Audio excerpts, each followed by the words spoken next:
Anda kembali di Apa Kabar Indonesia Malam, pemirsa. Sebelum kami lanjutkan dialog, ini informasi Zionis Israel membabi buta menyerang setiap sudut kota Tehran, Iran. Bahkan kendaraan ambulans pun juga kena rudal. Dan berikut pemirsa liputan reporter TV One Said Idrus langsung dari lokasi puing-puing bekas serangan Israel.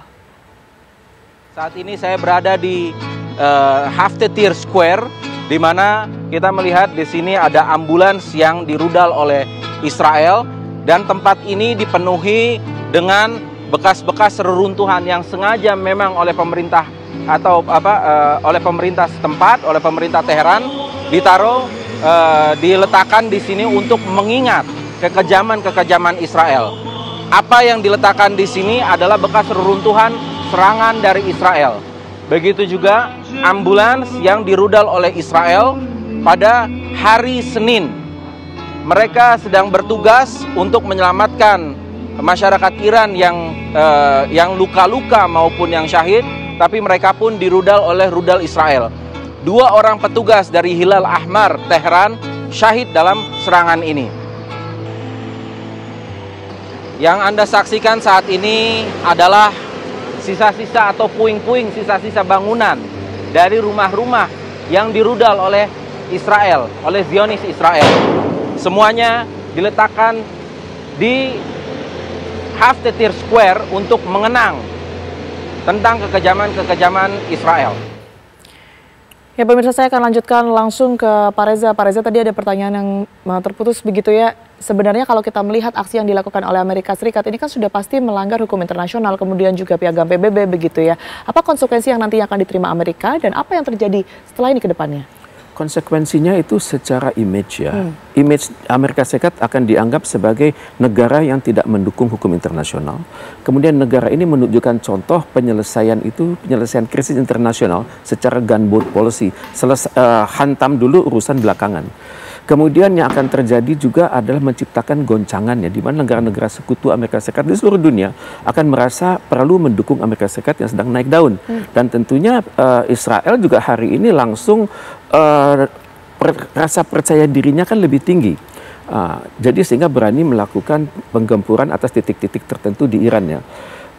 Yang selanjutnya yang kita perlu waspadai seperti yang Abang Faisal tadi katakan, Iran tidak mustahil akan meneruskan pengiriman peluru kendalinya ke Israel dengan skala yang lebih tinggi, dengan kualitas teknologi yang lebih tinggi, dengan dampak hancur yang lebih tinggi.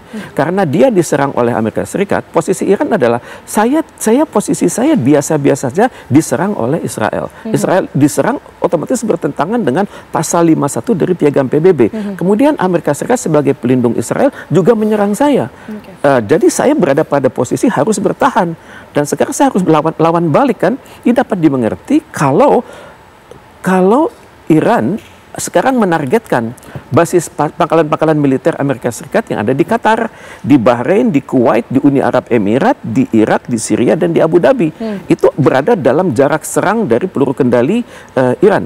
Israel saja yang 1.700 kilometeran itu bisa diserang dengan presisi yang sangat tinggi.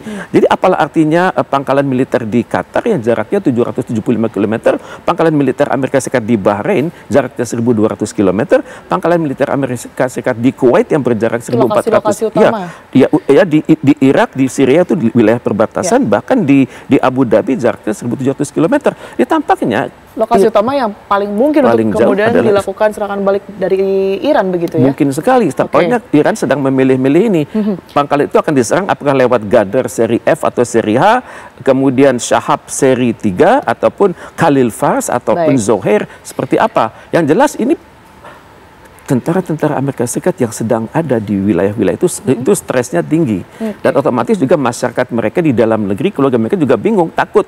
Mereka dengan kewaspadaan tinggi mengantisipasi serangan-serangan tersebut ya? Ini yang akan mengingatkan saya pada kondisi perang Vietnam. Di mana Amerika Serikat itu dipaksa untuk mundur atau menurunkan eskalasi karena tekanan dari dalam negeri. Ini yang belum terjadi. Oke, baik. Anda melihat dalam situasi seperti itu, negara-negara besar ini kemana? Antara Tiongkok mungkin, kemudian juga Rusia. Rusia itu ada kekhawatiran kalau serangan ini berdampak nuklir ya. Misalnya kalau Amerika Serikat menyerang Iran dengan kekuatan nuklir. Ini yang kita akan lihat ke depannya. Karena kalau terjadi nuklir itu kan kepunahan suatu peradaban. Walaupun di suatu region tertentu dunia sudah melihat kan bagaimana dampak dari Nagasaki, Hiroshima dan juga dampak dari Chernobyl. Dunia sudah lihat bukan hanya manusia dan hewan-hewan itu, tumbuh-tumbuhan itu tidak bisa hidup tumbuh lagi, tapi juga wilayah tersebut tidak bisa dihidupi untuk waktu yang lama.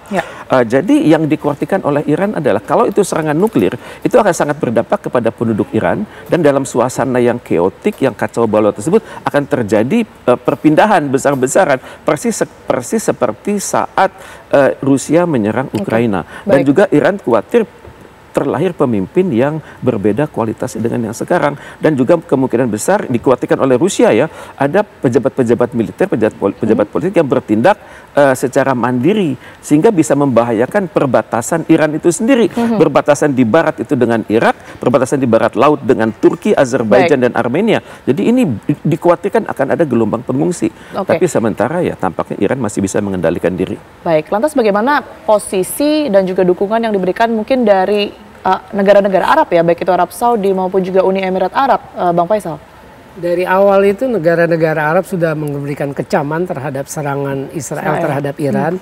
Itu bentuk dukungan politik, tapi kalau kita mengharapkan negara-negara Arab bersama Iran menggempur Israel itu tidak mungkin, karena kan mereka merupakan sekutunya Amerika. Mereka mengandalkan sistem pertahanannya kepada Amerika.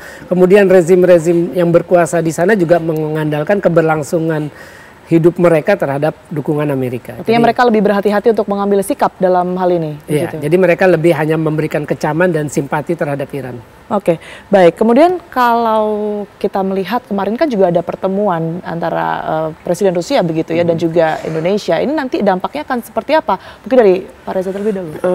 Dampaknya adalah salah satu reputasi Indonesia itu semakin menaik ya. Karena tidak banyak negara yang bisa berhubungan langsung dengan Rusia. Itu hubungan pribadi sangat baik antara Presiden Putin dan Presiden Prabowo Subianto. Dan yang luput dari pemberitaan dunia adalah Iran sangat percaya pada Indonesia untuk menjadi penyambung lidah.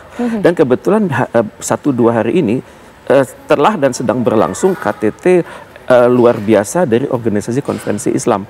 Tentunya Indonesia akan mampu menempatkan dirinya secara lebih dengan ide-ide yang lebih jauh, karena kita mendapat amanah dari Iran dan kita memiliki pengalaman di gerakan non-blok, pengalaman di Asia Afrika, pengalaman di Organisasi Konferensi Islam, pengalaman di Selatan-Selatan, dan juga reputasi dari Liga Arab. Dan untuk itu Indonesia pernah mendapat amanah kan dari KTT luar biasa OKI dan Liga Arab untuk bersama negara-negara seperti Turki, Yordania, dan Mesir untuk mengupayakan terciptanya perdamaian di Timur Tengah pada saat kita menghadapi kasus Palestina melawan Israel. Sekarang kasusnya lebih besar lagi. Ini berpotensi adalah Perang Dunia Ketiga. Maka tentunya kita sangat berharap Indonesia dengan bekal diplomatiknya yang tinggi, dengan bekal amanah dari berbagai negara di dunia itu mengupayakan resolusi di Majelis Umum PBB yang kuat ya, yang kuat, yang bisa menekan siapapun. Oke, baik. Sedikit mungkin singkat saya ke Bang Faisal. Kalaupun ada yang kemudian bisa menahan Iran untuk melakukan serangan balasan, ini seperti apa dan juga apa yang bisa membuat nantinya eskalasi perang ini bisa semakin menurun? Saya kira Iran akan memanfaatkan momentum mereka membalas serangan Israel sejak hari pertama ketika diserang. Itu momentum pertama adalah Iran membuktikan mereka memang anti-Zionis dari awal. Mereka akan membuktikan kepada proksi-proksi mereka, Hamas, Jihad Islam, Hizbullah, Al-Husayun di Yaman, serta koalisi milisi Syiah, bahwa mereka memang pantas dijadikan patron untuk koalisi anti-Zionis, artinya menghadapi Israel. Yang ketiga, Iran akan memanfaatkan momentum ini untuk menaikkan pamor Iran. Pamor Iran kan udah naik. Naik dalam arti begini, ketika semua negara tidak mampu menghentikan genosida yang dilakukan Israel di Gaza, Dewan Keamanan PBB tidak mampu memberikan sanksi politik, ekonomi, militer terhadap Israel, bahkan melaksanakan surat perintah penangkapan pun dunia tidak bisa terhadap Netanyahu dan Yoav Galan. Iran memberikan hukuman yang pantas bagi Israel atas kejahatan genosidanya. Sedikit banyak ini memberikan keadilan yang diimpikan oleh bangsa Palestina selama ini, terutama yang di Gaza. Oke, baik. Terima kasih atas semua pandangannya. Tentu kita harapkan ini kedamaian bisa segera diwujudkan begitu ya. Pak Reza terima kasih, kemudian juga Bang Faisal terima kasih, sehat selalu semuanya.